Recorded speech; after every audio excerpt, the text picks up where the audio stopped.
Donc Michel Pasteur, vous représentez dans cette table ronde un autre type d'acteur. Donc vous êtes directrice de l'Agence nouvelle des solidarités actives. Donc vous êtes plus sur le terrain justement de l'expérimentation en particulier.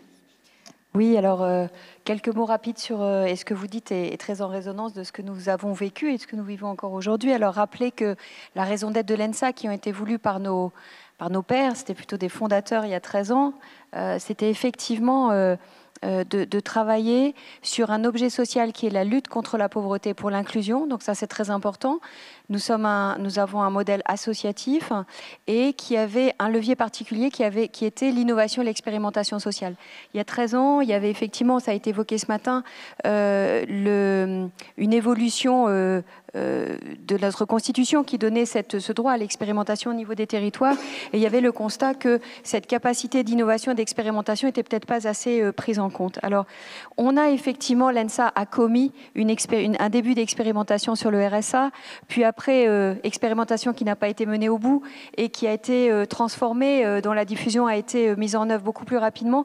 Et je peux vous dire que nous avons tiré beaucoup d'enseignements de cela et que c'est vrai que cette question du temps de l'expérimentation et du respect du temps de l'expérimentation, c'est quand même quelque chose qui est fondamental.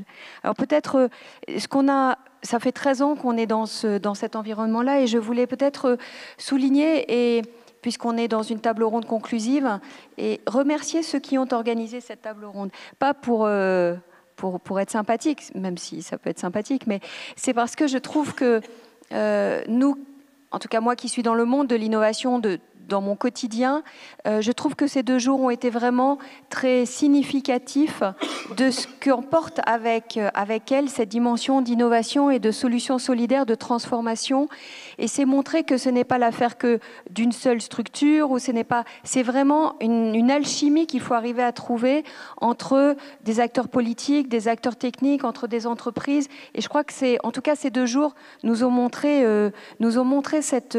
ce foisonnement et cette nécessité d'être à plusieurs pour promouvoir de la transformation, en tout cas de la transformation pour une société plus inclusive, pour une société de justice sociale. Je crois que c'est ça aussi qui est à l'œuvre aujourd'hui avec les revendications. Alors, peut-être un élément particulier, l'ENSA, quelle est sa place dans ce paysage-là, c'est qu'effectivement, nous essayons d'être une structure qui réfléchissons, qui accompagnons et qui essayons de donner de la cohérence à une dynamique d'innovation en parlant de chaîne de l'innovation. Il nous semble que c'est très important de dire que l'innovation n'est pas une fin en soi, que ce qui est important, c'est bien la transformation. On innove pour transformer des pratiques et des politiques sociales, qu'il y a un processus qui se met en place. Et un autre élément qui est ressorti pendant ces quelques jours, c'est l'importance, vous venez de conclure sur cet aspect-là, de parler d'investissement social. Et à ce titre, l'ENSA est porteur d'une expérimentation qui s'appelle Parler en main, je ne reviens pas dessus, mais qui a cette vocation à essayer de transformer des pratiques, notamment à l'intérieur de crèches, pour faire en sorte que les enfants aient une meilleure acquisition du langage. Ça a été évoqué rapidement ce matin. Et donc, oui. Ça fait un moment qu'on parle de cette notion d'investissement social, mais vous avez l'impression que ça prend vraiment, ou que les pouvoirs publics en tiennent vraiment compte, qu'ils se situent dans une perspective comme celle-là ?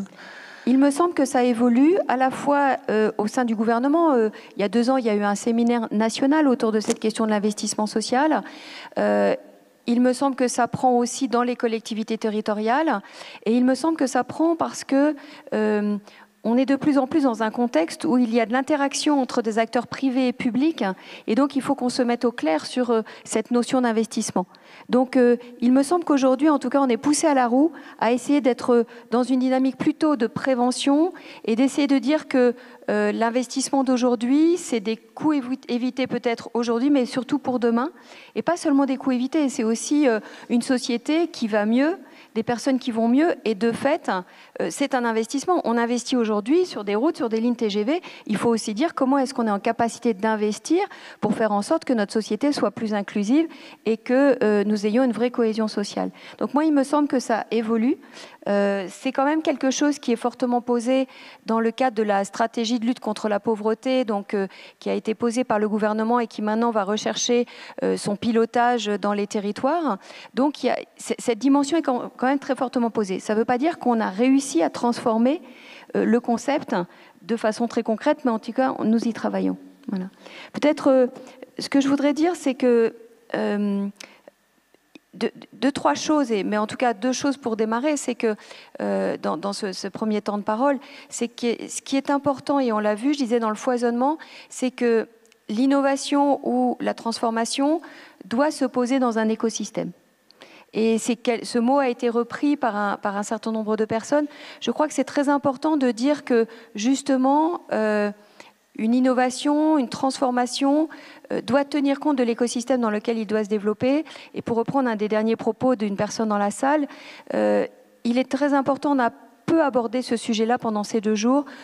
Comment est-ce que dans cet écosystème, c'est d'abord et avant tout les personnes concernées qui sont le pivot de l'écosystème qui doit être mis en place sur un territoire pour faire en sorte que l'innovation puisse avancer. C'est vraiment important de poser dans la recherche de solutions solidaires, la recherche avant tout du pouvoir d'agir des personnes concernées, mais aussi de l'ensemble des acteurs, et c'est ce qui est important.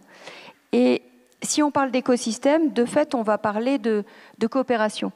Et donc, c'est aussi un deuxième élément qui nous paraît vraiment très important, c'est que essayons d'éviter ce qui s'est passé précédemment, c'est-à-dire qu'on va chacun aller innover dans son secteur, et on ne va pas avoir une vision justement écosystémique, et on ne va pas essayer de chercher des coopérations qui vont faire en sorte qu'on va pouvoir faire avancer ensemble, parce qu'une personne, améliorer le mieux vivre sur un territoire, c'est pas seulement améliorer les transports, mais c'est améliorer les transports, l'accès à l'emploi, l'accès au logement et tous ces éléments-là.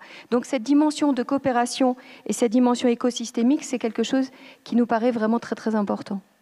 Voilà, peut-être... C'est quelque chose dont vous pensez aussi qu'on soit mûr pour la mettre en œuvre? En fait, je crois qu'il y a des expériences là aussi. C'est toujours pareil. Je disais il y a quelques minutes à un ami dans la salle, c'est que quand on est précurseur, voilà, on a besoin de précurseurs. Ça veut dire que je pense que des dynamiques pluripartenaires, des dynamiques d'écosystèmes existent depuis longtemps. Ce qui est important, c'est qu'aujourd'hui, à un moment où il y a une demande sociale et sociétale forte pour de l'investissement social, comment ces pratiques qui ont déjà été à l'œuvre autour de ces écosystèmes actifs, comment est-ce qu'on est en capacité de dire mais voilà, ils ont fonctionné et d'en tirer les enseignements. Donc je pense que tout n'est pas à faire. Il y a déjà des mouvements qui sont engagés et on est dans un territoire de Gironde, c'est intéressant de le dire, qui a travaillé pendant des années autour du développement durable et des agendas 21. Et je crois qu'aujourd'hui, cette situation, ce travail autour de l'innovation sociale est aussi le fruit de ce processus qui a été engagé de longue date autour du développement durable, autour d'une société plus collaborative, plus participative. Donc les process sont en cours.